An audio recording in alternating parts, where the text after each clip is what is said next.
کئی ایسے واقعات ہیں جن لوگوں نے عالم برزخ کا سفر بھی کیا ہے۔ اب یہ دو بھائی تھے، مشہد الرضا گئے مولا رضا کی زیارت، یہ دو گاڑیاں تھیں، مولا رضا کی زیارت کی، واپسی کا سفر، ایک موڑ آیا، پتہ نہیں چلا کہ اتنی سپیڈ میں تھے۔ یہ جوان کہتا ہے بس صرف وہ منظر یاد ہے، ایکسیڈنٹ ہوا، اس کے بعد مجھے کچھ بھی یاد نہیں ہے۔ اتنے میں کہتا ہے میں نے اپنی آنکھوں سے دیکھا کہ میری گاڑی نیچے پڑی ہوئی ہے اور میری روح تقریباً 6-7 فٹ کے فاصلے سے اپنے بدن کو دیکھ رہی ہے۔ سمجھ میں کچھ نہیں آ رہا یہ ماجرا کیا ہے۔ اتنے میں میرے کانوں میں مجھے میرے مرحوم باپ کی آواز سنائی تھی کہ بابا آپ اور یہاں؟ اس نے کہا بیٹا تجھے لینے کے لیے آیا ہوں۔ تو میں نے کہا میں چلنے کے لیے تیار ہوں، 11 سال کے بعد میں نے آپ کو دیکھا، لیکن بابا ماں کا رونا مجھ سے برداشت نہیں۔ رو رو کے آوازیں دے رہی تھی امام رضا مجھے اپنا بیٹا آپ سے چاہیے۔ اچانک آواز آئی کہ مولا آ گئے، کہتا ہے سبز نور امام رضا ہیں، کہتا میں ادب کے ساتھ کھڑا ہو گیا، بات میرے والد سے کر رہے تھے، مجھے بس ایک نگاہ دیکھا، کہا کہ اے خادم مسئلہ کیا ہے؟ انہوں نے میری طرف اشارہ کیا، مولا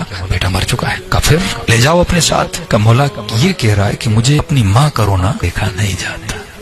کہا نہیں اس کا فیصلہ ہو چکا ہے۔ اتنے میں تھوڑی دیر انہوں نے بات کی، پھر آواز آئی کہ مولا آ گئے۔ پرانی وجود تھا جو قریب آ رہا تھا، یہ حجت خدا امام زمانہ کا وجود ہے۔ امام نے کہا ماجرا کیا ہے؟ مولا یہ تو کھڑا ہے، اس کی ماں آپ کو پکار رہی ہے۔ اب کہہ رہے ہیں امام رضا بھی دیکھ رہے ہیں، امام زمانہ بھی دیکھ رہے ہیں، اس کی ماں چیخ چیخ کے پکار رہی تھی۔ کہتا اتنے میں نے اپنے بھائی کو دیکھا، وہ بلند بلند آواز سے امام حسین کو بلا رہا ہے۔ اتنے میں ایک غم کی فضا طاری ہو گئی، ایسا غم جسے میں بیان نہیں کر سکتا۔ ایک آقا قریب آنا شروع ہوئے، اکیلے نہیں تھے، کئی جوان ان کے ساتھ تھے، میرے اختیار میں نہیں تھا، خود بخود جو میرا سر ہے وہ جھکنا شروع ہو گیا، نگاہیں بالکل جھک گئی۔ دونوں اماموں نے کہا السلام علیک یا ابا عبداللہ۔ ایسا ادب امام حسین کا۔ میرے والد کو کہا ہمارے خادم کیا ماجرا ہے؟ کہ مولا یہ بھی آنے کے لیے تیار ہے۔ مولا یہ کہتا ہے میری ماں کا رونا دیکھا نہیں جاتا۔ کہتا ہے جب ماں کا نام آیا نا حسین منقلب ہو گئے، خاموش ہو گئے ایک طرح سے مولا حسین۔ اور ایک مرتبہ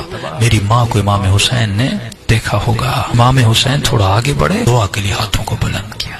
دعا کرنے کے بعد میں نے محسوس کیا کہ امام حسین میرے قریب آ رہے ہیں۔ کتاب جرت نہیں، گردن جھکی ہوئی، میں امام حسین کو دیکھ نہیں پا رہا، ادب کی وجہ سے شاید مجھے اجازت ملی میں اپنے سر کو اٹھاؤں۔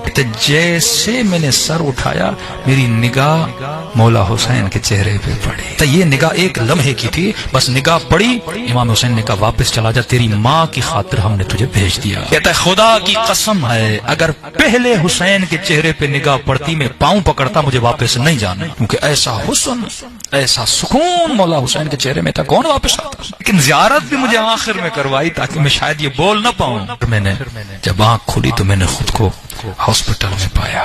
یہ وہ ہیں جنہوں نے عالم برزخ کو دیکھا ہوا ہے۔